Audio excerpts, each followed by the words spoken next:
Secretos de la Segunda Guerra Mundial.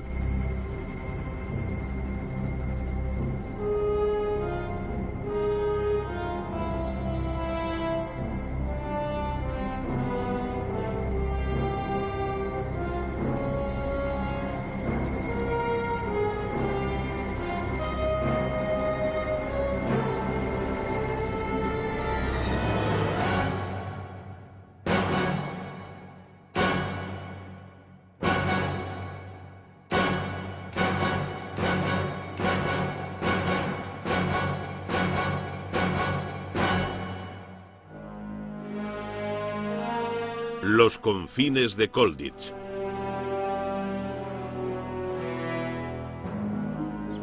A comienzos de 1942, Adolf Hitler era el amo de la Europa occidental y de grandes áreas de la Unión Soviética. El imperio nazi estaba controlado por la aplicación metódica del castigo, la represalia y el terror. El nuevo orden de Hitler en Europa estaba diseñado solamente para servir a los intereses de Alemania. Lo que se interponía en su camino era apartado brutalmente.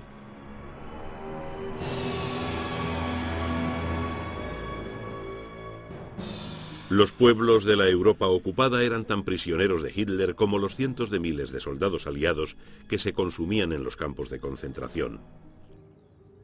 Uno de esos campos se ganó una reputación legendaria. Fue la fortaleza prohibida del castillo de Colditz. Alojaba dos tipos de prisioneros, los que tenían importantes relaciones políticas y aquellos que tenían un historial de fugas de otros campos. Los carceleros alemanes consideraban Colditz a prueba de fugas. Los que intentaban fugarse querían demostrarles que se equivocaban.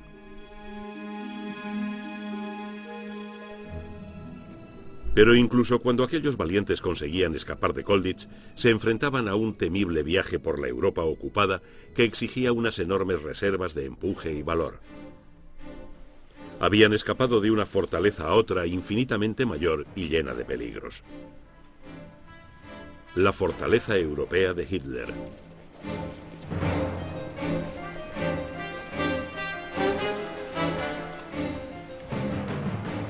Solo los más valientes y más afortunados podían llegar a ver los blancos acantilados de Dover al término de su fuga de Colditz.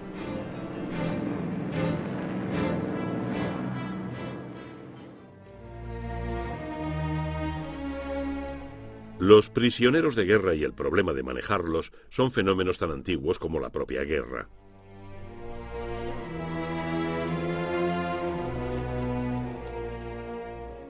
Hace unos 2000 años, los relieves de la columna Trajana narran los triunfos de las legiones romanas y la humillación de sus enemigos.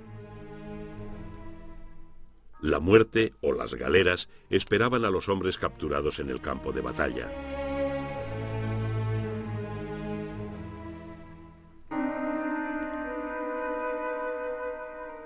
En la Guerra Civil Americana, el primer conflicto de la era de las guerras modernas, los prisioneros de ambos bandos sufrieron y murieron en condiciones primitivas. Durante la Primera Guerra Mundial, el trato a los prisioneros estaba regulado por un tratado internacional firmado en La Haya en 1899, en virtud del cual los prisioneros debían recibir un trato humanitario y no estaban obligados a dar más información militar que su nombre, rango y número. En el frente occidental, la vida de un prisionero de guerra tomó una forma que se haría familiar en Europa un cuarto de siglo después. Se fijó un modelo.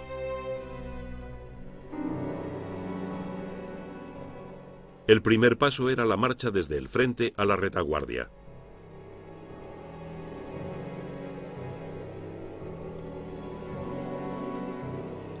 Los campos que los prisioneros alemanes levantaron con sus propias manos en la Primera Guerra Mundial pudieron ser reconocidos por los veteranos en la Segunda. Barracones de un solo piso, rodeados por vallas de alambre espinoso.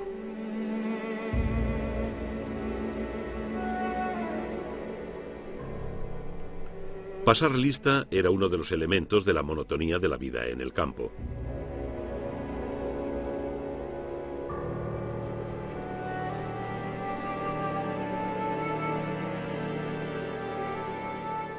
Para los hombres, la única forma de matar el aburrimiento eran los trabajos físicos.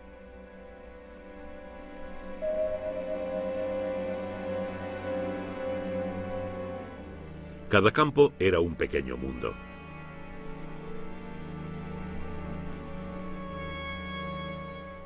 Las salidas para trabajar permitían echar un vistazo ocasional al mundo que había tras las alambradas. En la Segunda Guerra Mundial, los masivos hacinamientos de hombres capturados en la batalla presentaban un agudo problema, y más aún en el frente oriental, donde millones de soldados del Ejército Rojo cayeron en manos alemanas en el primer año de lucha. Era un problema que los alemanes prefirieron ignorar. Consideraban a los rusos seres infrahumanos y los trataban como a tales. A los prisioneros que no murieron en las marchas forzadas camino de Alemania les hicieron trabajar hasta la muerte cuando llegaron allí. En el invierno de 1942, la bota estaba en otro pie. En Stalingrado, los rusos rodearon a un ejército alemán entero. Los supervivientes alemanes de la batalla de Stalingrado se rindieron a comienzos de febrero de 1943.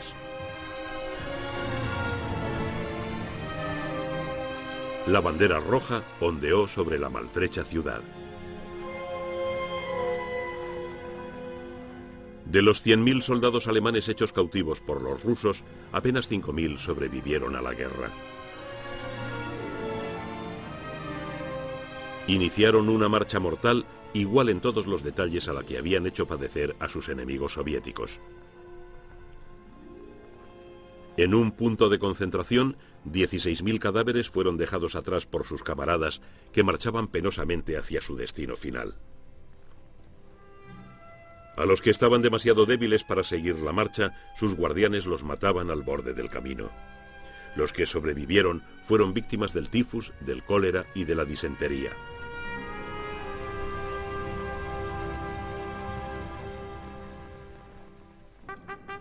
Aquellas condiciones de pesadilla no habían sido previstas en 1929, el año de la firma en Ginebra de una nueva convención para los prisioneros de guerra. La convención estipulaba que a los prisioneros debía dárseles ropa adecuada y comida y alojamiento semejantes a los de sus guardianes. Se les debía permitir hacer ejercicio y recibir atención médica, conservar sus pertenencias y tener libertad para practicar su religión, así como poder recibir cartas, comida, ropas y libros. La Cruz Roja Internacional velaría por que se aplicase la convención. Pero en la Segunda Guerra Mundial, la autoridad de la Cruz Roja no alcanzaba a los prisioneros alemanes en manos soviéticas ni a los rusos prisioneros en Alemania. Más aún, la Convención de 1929 no había sido firmada por la Unión Soviética ni por Japón. En los años 30, los japoneses invadieron la China continental en una guerra no declarada que se caracterizó por una brutalidad extrema. Pero incluso las naciones que habían firmado la convención tenían una cláusula de escape. La guerra que dividió Europa en 1939 trajo con ella un incremento de los niveles de privación. En Alemania desde 1942 iban a subir muy deprisa. La convención permitía a sus signatarios alegar necesidad operativa como una razón para no cumplir los términos de la Convención de Ginebra al pie de la letra. Si los civiles alemanes padecían hambre y frío, también lo harían los hombres encerrados en los campos de prisioneros de guerra. No así los alemanes e italianos que cayeron en manos de los aliados en 1943, al final de la campaña de África del Norte. Esos hombres disfrutaron de las confortables condiciones de los campos en Estados Unidos. Casi 200.000 prisioneros alemanes e italianos llegaron a sus destinos finales en trenes atestados, alimentados con café y bocadillos. En Estados Unidos no hubo marchas forzadas mortales. En 1942, 50 prisioneros de guerra fueron muertos a tiros por sus guardianes cuando se amotinaron en un campo de Nueva Zelanda. Pero en general los prisioneros eran tratados con humanidad en Nueva Zelanda y Australia. Por el contrario, el trato de los japoneses a sus prisioneros era extremadamente brutal. Para un japonés, la rendición era un acto vergonzoso. Era preferible la muerte al cautiverio. Las tropas aliadas que se rindieron a los japoneses tuvieron que soportar unas condiciones terribles.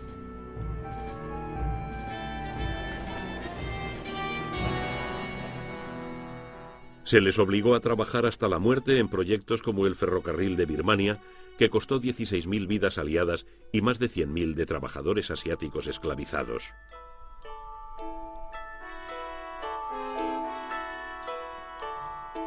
De los 50.000 soldados británicos capturados por los japoneses, una cuarta parte murió en el cautiverio. Los supervivientes parecían esqueletos.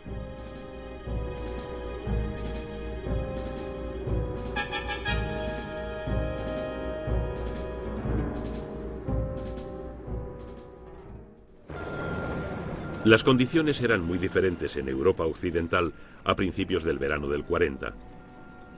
En cuestión de semanas, el ejército de Hitler se había adueñado de Holanda, Bélgica y Francia. El ejército francés, el más poderoso de Europa sobre el papel, había sido barrido.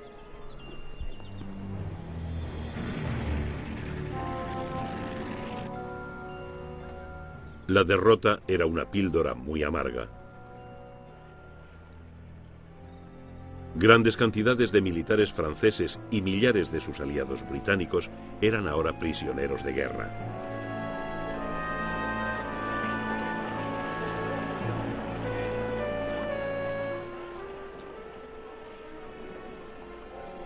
En los primeros días de la Segunda Guerra Mundial, algunos prisioneros de guerra fueron alojados en barracones. Estos aviadores británicos y franceses eran bien tratados y esto fue explotado con fines propagandísticos, como demuestra este piloto de la Royal Air Force. Solo quiero decir, por mi propia y libre voluntad, que desde que he sido hecho prisionero aquí, en Alemania, mis compañeros oficiales y yo hemos sido tratados con cortesía y consideración.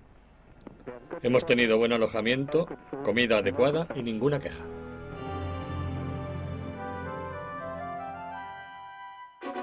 En el verano de 1940, el número de prisioneros de guerra había desbordado el sistema. Los alemanes construyeron numerosos campos para alojar a sus prisioneros. Normalmente consistían en barracones de un piso, rodeados por vallas de alambre espinoso.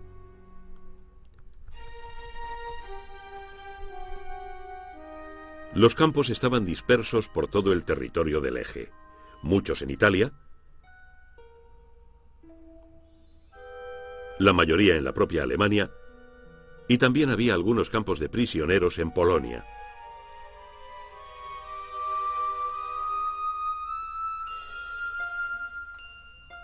La vida en estos campos era muy rutinaria. Estas fotos, tomadas en secreto por un prisionero británico, nos ofrecen vívidamente el ambiente de los campamentos. Las altas torres de vigilancia alrededor del recinto.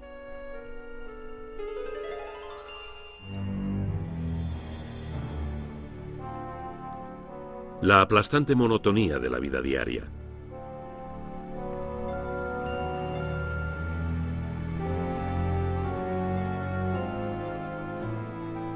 Condiciones muy primitivas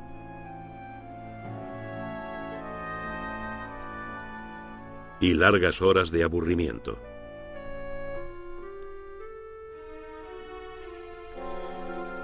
Los paquetes de la Cruz Roja paliaban hasta cierto punto las deficiencias de la alimentación de la Alemania en guerra. Y siempre había tiempo para practicar algún deporte. Estos prisioneros se las arreglaron para hacerse con una red de cricket.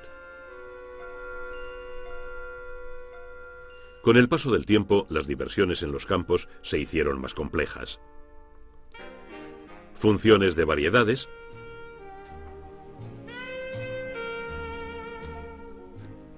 Shakespeare formaba parte del repertorio.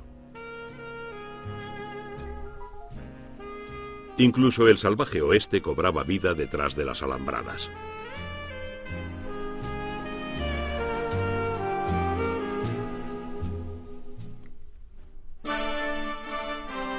Los reclusos de los campos usaban un ingenioso despliegue de receptores inalámbricos caseros para mantenerse al día sobre los últimos acontecimientos de la guerra. En diciembre del 41, los japoneses atacaron la gran base naval de Estados Unidos en Pearl Harbor, llevando a América a la guerra. Pearl Harbor fue el preludio de una serie de desastres aliados en el Pacífico y el Extremo Oriente.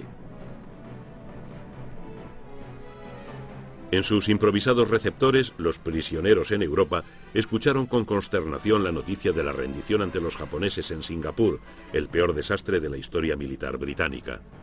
Pasaría algún tiempo antes de que el rosario de reveses se viera sustituido por noticias victoriosas. Como había ocurrido en la Primera Guerra Mundial, los piquetes de trabajo daban a los prisioneros ocasión de respirar un poco fuera de sus campamentos. Estos prisioneros italianos en Inglaterra se ofrecieron para ayudar en la cosecha. La Convención de Ginebra consideraba ilegales los trabajos militares o peligrosos para los prisioneros, pero los alemanes quebrantaron esta disposición básica y obligaron a prisioneros aliados a trabajar en fábricas de armamento y en minas. En los campos de internamiento había mucho tiempo libre para los recuerdos y para aprender nuevos recursos cuando llegara la paz. Muchos prisioneros decidieron aguantar, pero otros sentían un enorme deseo de escapar. El alto mando aliado estaba muy interesado en recuperar oficiales y tripulaciones bien entrenadas. Era un pobre rendimiento para una enorme inversión económica y humana perder a sus aviadores en la Europa ocupada.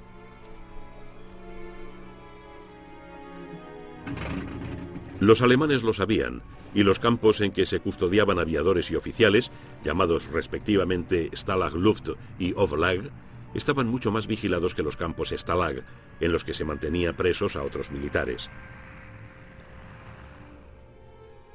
El Stalag Luft 3 estaba situado en Sagan, en Silesia, que hoy forma parte de Polonia.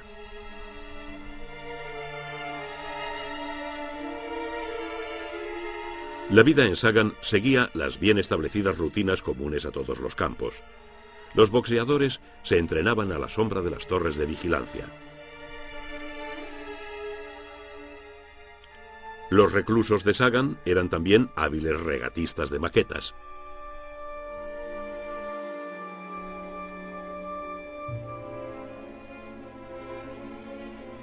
Cuando el verano cedía paso al invierno, el hockey sobre hielo en una pista improvisada era una válvula de escape para la energía acumulada.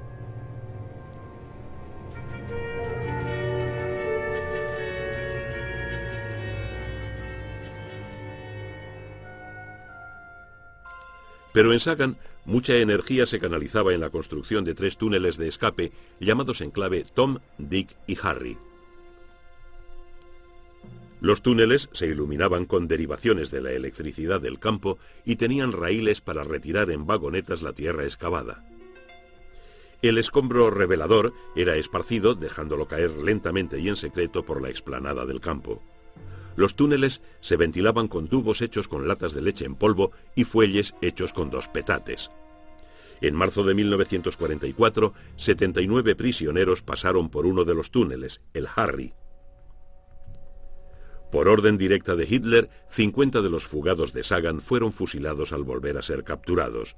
La Convención de Ginebra autorizaba solo 30 días de reclusión incomunicada para castigar los intentos de fuga. Solo 3 de los fugados de Sagan consiguieron volver a Inglaterra. La fuga no era la única habilidad adquirida en Sagan y en otros campos. El soborno y el chantaje a los guardias del campo permitía un flujo constante de información, no solo sobre transporte y movimiento de tropas, sino del estado de la moral de los civiles alemanes. Enviados a casa en cartas en clave, estos informes fueron muy útiles para uno de los grandes logros de la inteligencia aliada durante la guerra, el desciframiento del código Enigma alemán por los criptógrafos aliados de Bletchley Park. Hasta el fin de la guerra, los alemanes creyeron que Enigma era indescifrable. Pero los mensajes interceptados ofrecieron a la inteligencia aliada una visión única de la maquinaria alemana de guerra.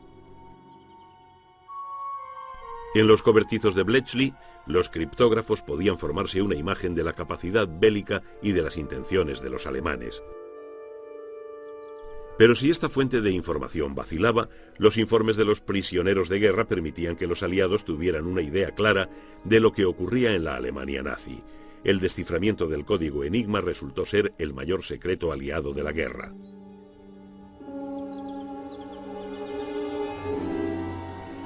Una prueba del cruce entre la inteligencia aliada y los prisioneros de guerra fue la toma a comienzos del 45 del puente sobre el Rin en Remagen. Un manual americano sobre la seguridad de los fugados mencionaba que el puente de Remagen, río arriba de Bonn, seguramente no estaba custodiado. Este es el puente que los americanos encontraron intacto, pero ya custodiado, el 7 de marzo del 45, cuando todos los demás puentes habían sido volados.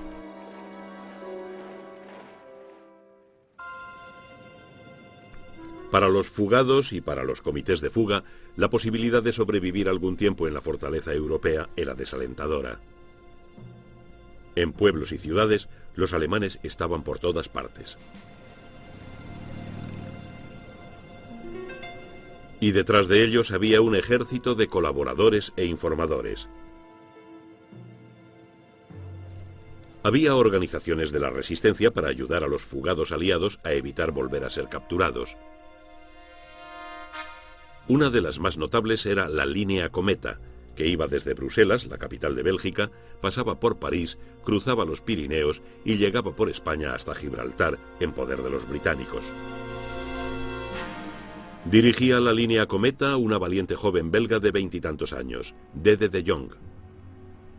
Ella y sus guías vascos llegaron a dar escolta a 700 fugitivos que cruzaron los Pirineos para alcanzar la libertad. Finalmente, Dede fue traicionada y enviada al campo de concentración femenino de Ravensbrück. Sobrevivió a la guerra y se fue a Etiopía como enfermera.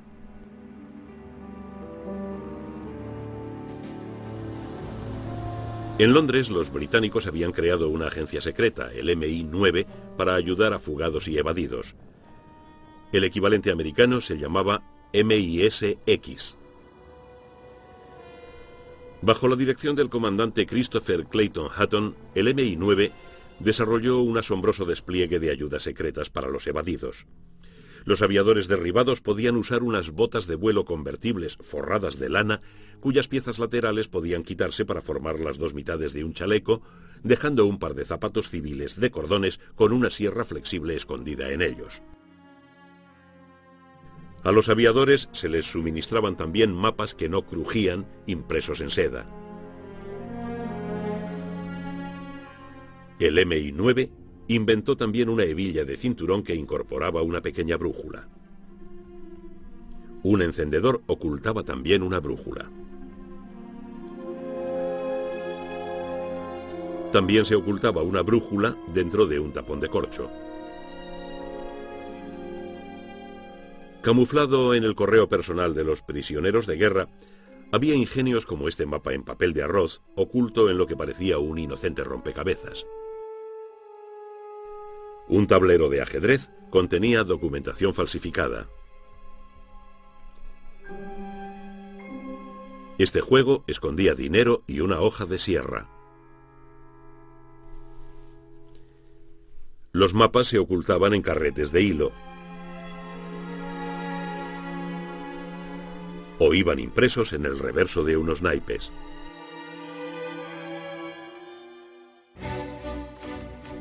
Los comandos destinados a incursiones en la Europa ocupada recibían también un cuidadoso entrenamiento en métodos de evasión, pero por razones de seguridad no se les daba el nombre ni la dirección de ninguno de los hombres y mujeres que vivían en la zona de la operación y que podrían ayudarles.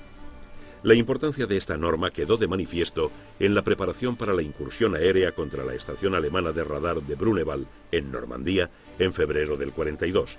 El MI9 dio a los planificadores de la operación una lista secreta con los nombres y direcciones de franceses de la zona que habían ayudado a los evadidos en 1940. Pero en una fisura de la seguridad, uno de los planificadores del cuartel general de operaciones combinadas le pasó el nombre y la dirección de una persona de la lista a un miembro clave de la operación Bruneval. Era el teniente coronel Picard, piloto del avión que encabezaba el lanzamiento de paracaidistas. Picard memorizó el nombre y la dirección y más tarde le habló de ellos a un colega del MI9 en la boda de este último. Era un ejemplo de lo fácilmente que puede quebrantarse la seguridad poniendo vidas en peligro. La dirección resultó no ser de utilidad para Picard, que fue abatido y muerto en febrero del 44 cuando encabezaba la operación Jericó, el bombardeo de la prisión de Amiens para liberar a los miembros de la resistencia encarcelados allí. Después de la incursión, más de 250 prisioneros pudieron escapar por los muros rotos.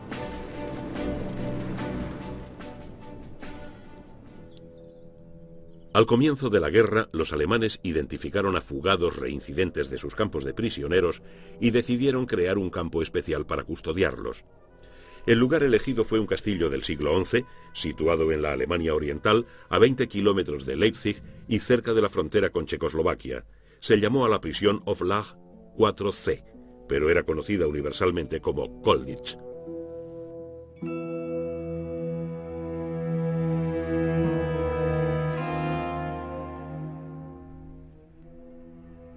Desde finales de 1939, en Colditz se custodiaban oficiales polacos capturados. El castillo era un duro reto para quien pretendiera fugarse. Tenía un foso seco rodeado por una alta muralla, más allá de la cual había un salto de 10 metros sobre unos jardines en bancales que constituían por sí mismos otra muralla. El castillo se alzaba sobre un promontorio que dominaba el río Mulde. Parecía totalmente a prueba de fugas. A finales de 1940, Colditz tenía 500 reclusos franceses, polacos, holandeses, belgas y británicos.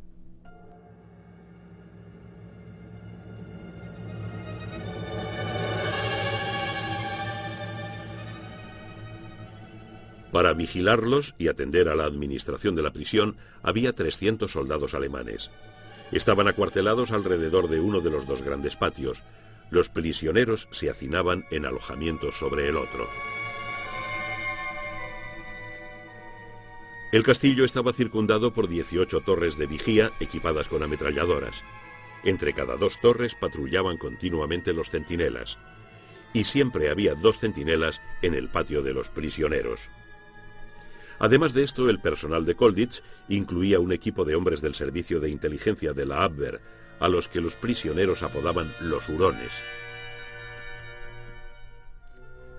Se situaron dispositivos sonoros de funcionamiento eléctrico para detectar cualquier túnel de escape que a los prisioneros se les ocurriera excavar. De noche el castillo estaba bañado de luz desde todos los ángulos, lo que permitía a los centinelas descubrir cualquier intento de escalar las murallas. De allí se suponía que no podía escapar nadie. Esto tenía un efecto galvanizador sobre los reclusos. Eiri Nir llegó a Colditz en 1941. Era tremendamente excitante llegar a Colditz. Todos queríamos ir allí porque éramos expertos en fugas. Aquello era como jugar en primera. Cada grupo nacional de prisioneros tenía su comité de fuga. Su trabajo era no solo coordinar todos los intentos de fuga, sino reunir información sobre la vida en la Alemania en guerra. Salir de Colditz era solo la mitad de la batalla. Los evadidos tenían que conseguir mezclarse con la población civil. Una perspectiva desalentadora hasta para el más osado. Era imposible viajar por cualquier lugar de Alemania, ni de la Europa ocupada, sin tener documentos de identidad y pases en regla. Si esos documentos despertaban la menor sospecha, se procedía inmediatamente a la detención.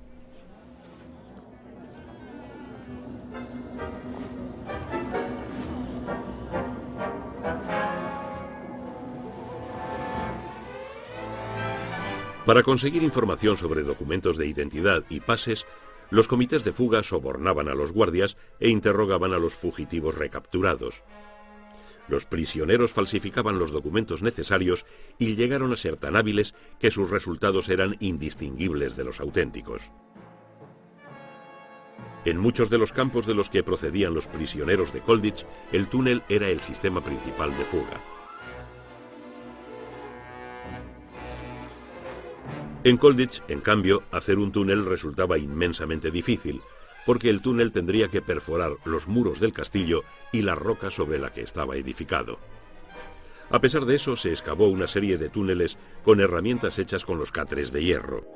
En 1943, los alemanes los sustituyeron por catres de madera. En Colditch no se consiguió ninguna fuga a través de un túnel.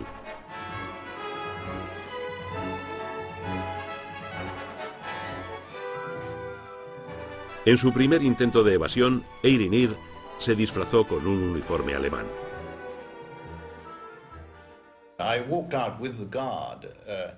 Salí con el guardián hasta la calzada de la entrada principal del castillo. Y pasé uno de los centinelas. Pero todo el mundo notó que mi uniforme era verde brillante. La razón es que soy un poco daltónico. Pero incluso en el desastre de su captura casi inmediata, el hábil Niv advirtió otra vía de escape de Colditch. Los alemanes me llevaron por el puente levadizo. Y entonces vi un pequeño portillo que había en el foso. Eso significaba que se podía ir por ese camino y no por la puerta principal del castillo. Ese era el fallo en sus defensas que ellos no habían visto.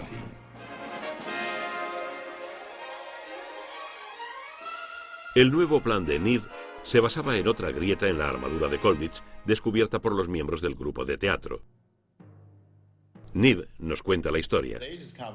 Descubrieron que bajo el escenario del teatro del campo se podía cavar un hoyo y llegar a un pasadizo abandonado que llevaba hasta la puerta del desván que había sobre el cuerpo de guardia. Y desde allí se podía bajar por la escalera de caracol y salir por ahí.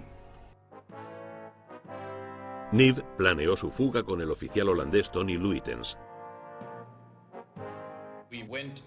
Desfilamos con uniformes alemanes debajo de nuestros capotes grises. Teníamos capotes alemanes verdes en unas cajas debajo del escenario. Debíamos colarnos en el teatro sin que los guardianes nos descubrieran antes de que nos deslizáramos bajo el escenario con una cuerda hecha con sábanas hasta llegar al pasadizo abandonado que nos llevaría hasta el desván sobre el cuerpo de guardia. El primer paso de su fuga había tenido éxito.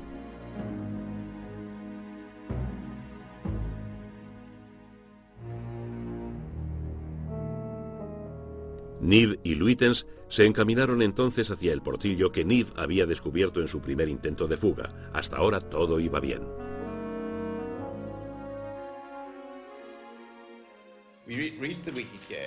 Llegamos al portillo sin mucha dificultad, aunque un par de soldados alemanes venían detrás y caminaban con nosotros hasta el puente levadizo.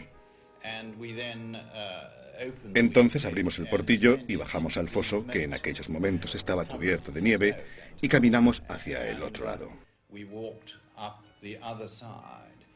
Y entonces un soldado alemán vino hacia nosotros desde el otro lado. Era la única persona que nos dio el alto.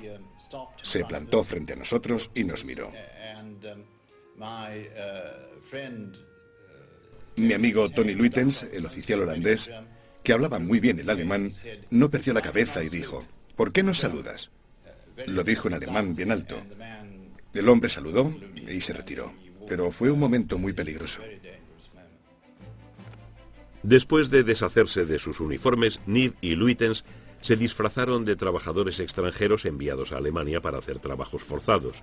Una ventaja de este disfraz era que los fugados no tenían por qué hablar bien el alemán. Viajando en tren, Niv y Luitens llegaron hasta Ulm. Esperaban llegar al puerto polaco de Gdynia, pero sus papeles no les permitían viajar hasta las proximidades de la frontera polaca.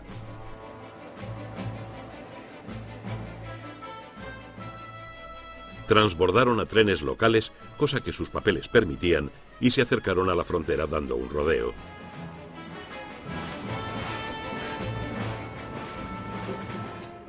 Luego continuaron a pie siguiendo la línea férrea hasta cruzar la frontera.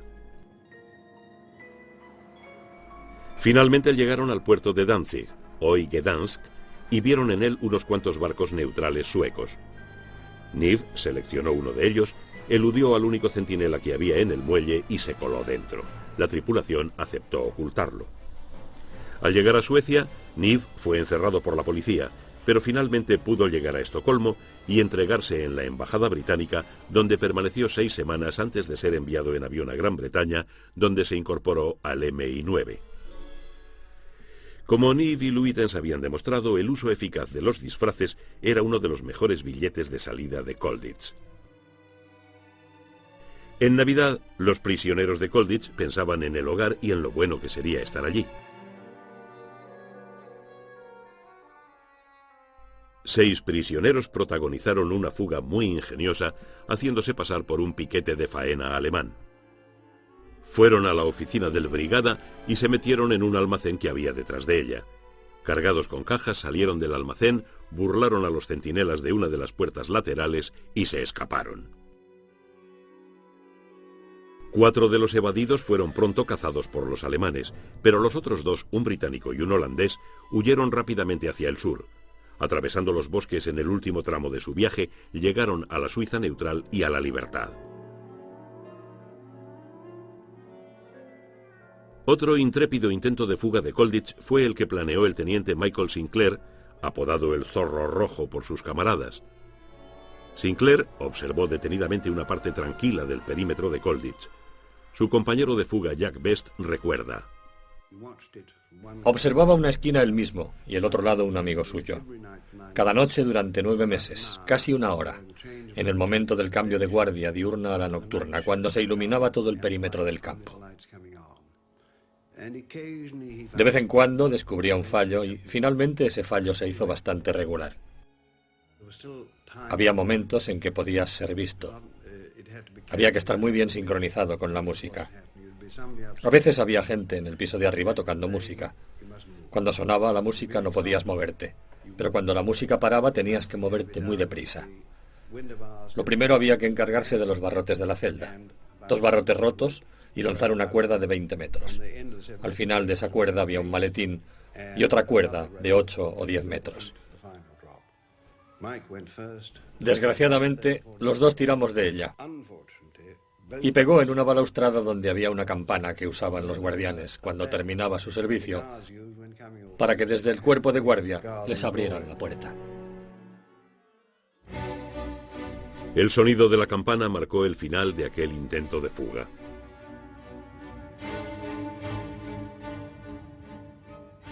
Pero eso no detuvo a Sinclair. Finalmente lo mataron a tiros cuando intentaba saltar la valla en una zona de ejercicios en el exterior del castillo. Una de las más logradas fugas británicas de Colditz se montó en octubre del 42.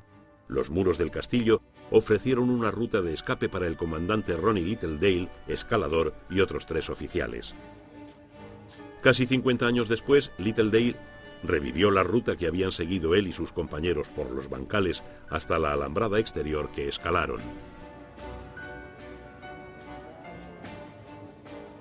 Una vez más, se habían roto las defensas de la prisión a prueba de fugas.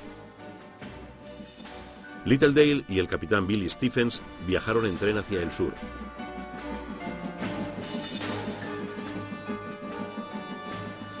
Pronto llegaron a los Alpes. Dejaron el ferrocarril y se dirigieron a pie hacia la frontera suiza, ocultándose durante el día. Al cabo de 5 días la cruzaron y se entregaron a la policía suiza.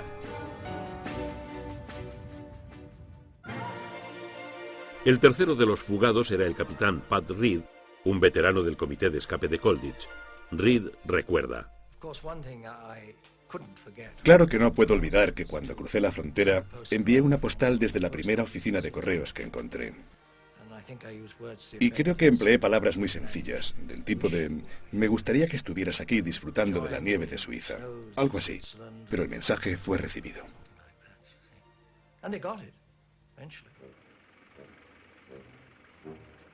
Otros prisioneros intentaron escapar ocultándose en camiones o furgonetas que llevaban suministros al castillo o recogían diariamente la ropa sucia, pero generalmente eran descubiertos. Sin embargo, un buen número de fugados pasaron bastante tiempo en libertad antes de ser capturados y enviados de nuevo a Colditz. Algunos sufrieron la frustración de ser capturados cuando tenían la frontera suiza al alcance de la vista.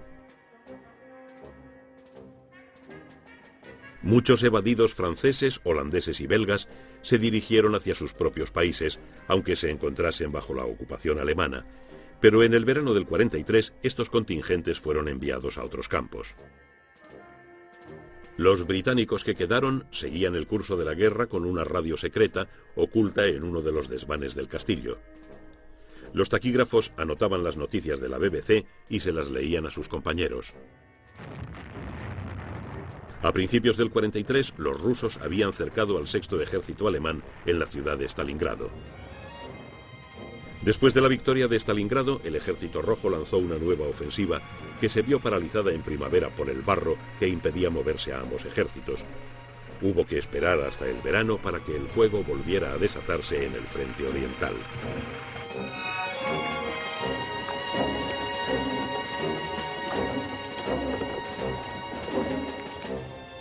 En julio del 43 les tocó a los alemanes el turno de tomar la ofensiva en Kursk.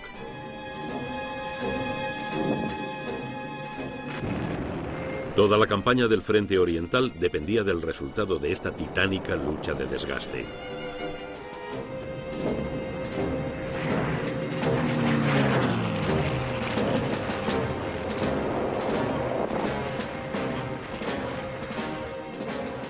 La infantería y los blindados alemanes avanzaron como antaño, confiados en la victoria.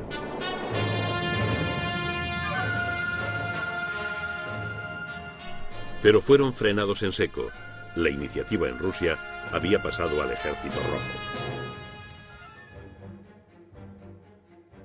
Colditz se había convertido en un campo con mayoría de prisioneros británicos, cuya cifra aumentaba con la llegada de oficiales procedentes de otros campos que habían fracasado en sus intentos de fuga. La sangre nueva ayudaba a mantener la determinación de los reclusos veteranos que llevaban 3 largos años encerrados en el castillo.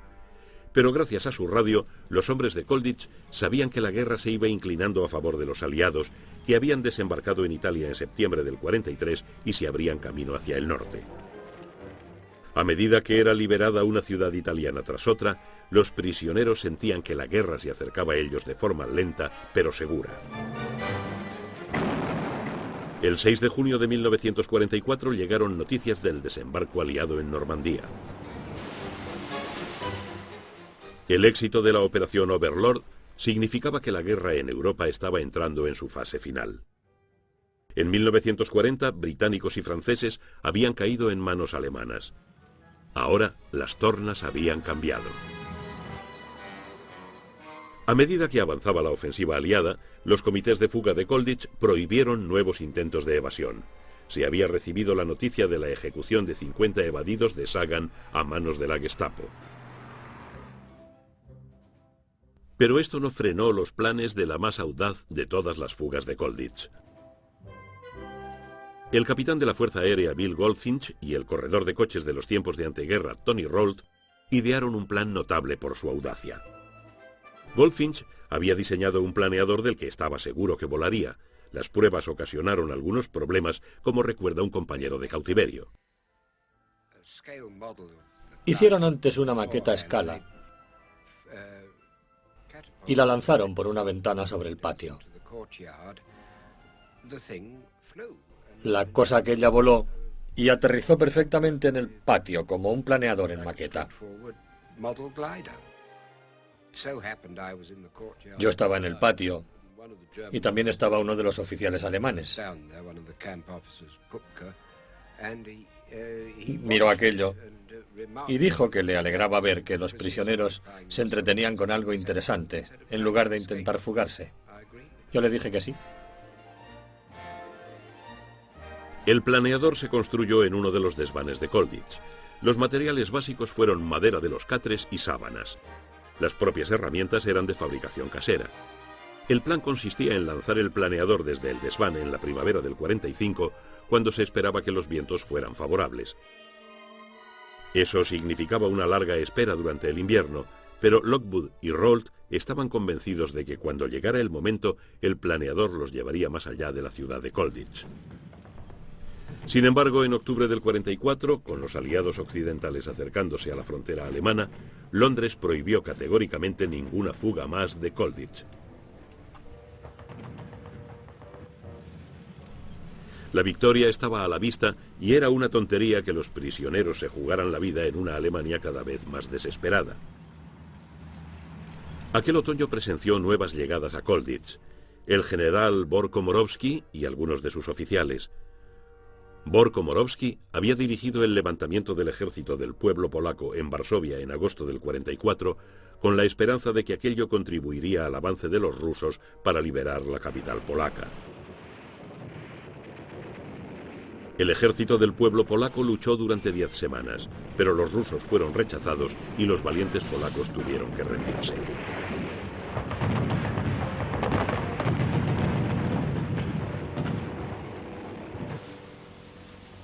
Tras un duro invierno, en marzo del 45 llegaron buenas noticias a Colditch.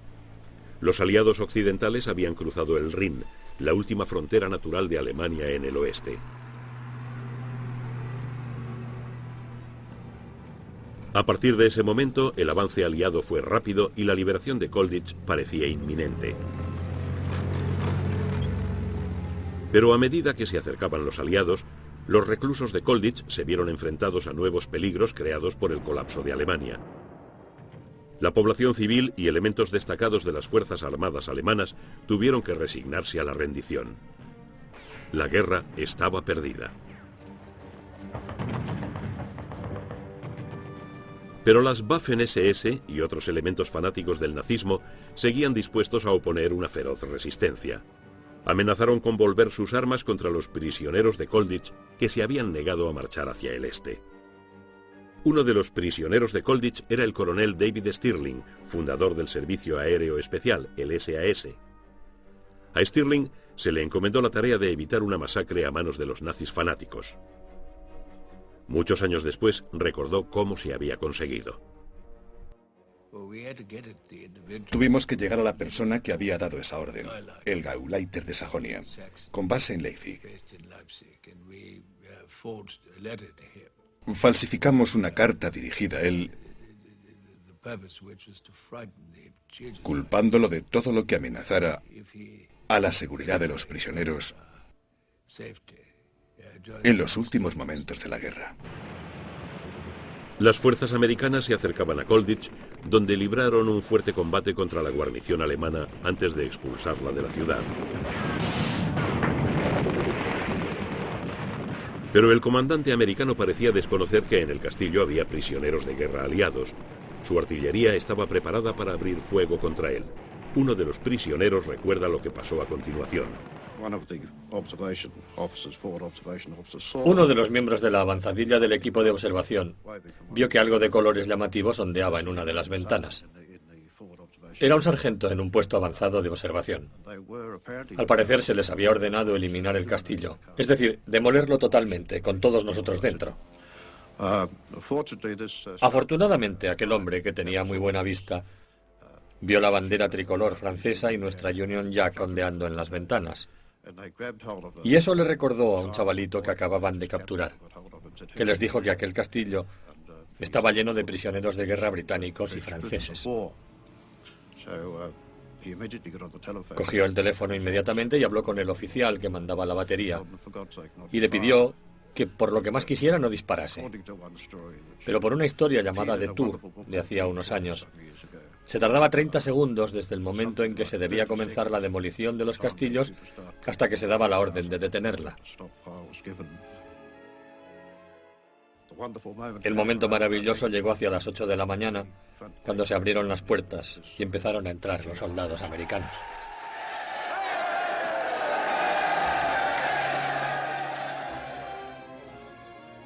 Entonces, como tantos otros prisioneros de guerra, los hombres de Colditch pudieron volver a casa.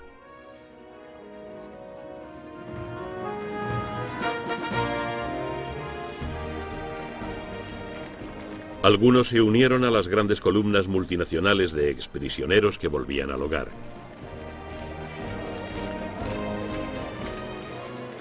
Se cruzaron con columnas de alemanes que marchaban al cautiverio. La rueda de la fortuna había completado su vuelta.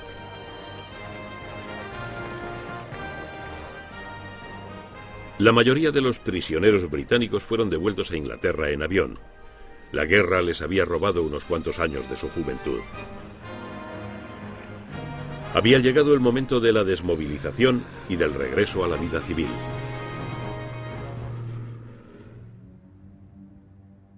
Para los que intentaron fugarse, Colditch había sido un constante desafío. Hasta 50 años después del fin de la guerra, no se permitió a los antiguos reclusos volver a Colditch. Durante la Guerra Fría, el castillo estuvo en poder de la Alemania Oriental comunista. Fue un momento muy emotivo. Hombres ya mayores recordaron los hechos de su juventud. De nuevo pudieron ver las pruebas de sus intentos de fuga.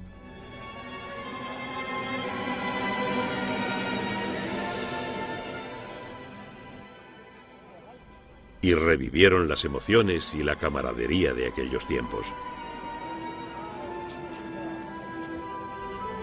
Habían demostrado que los muros y las alambradas no hacían una prisión. Y que la continua batalla secreta para burlar a sus carceleros había mantenido sus mentes vivas y en acción. Colditch les había dado un objetivo glorioso.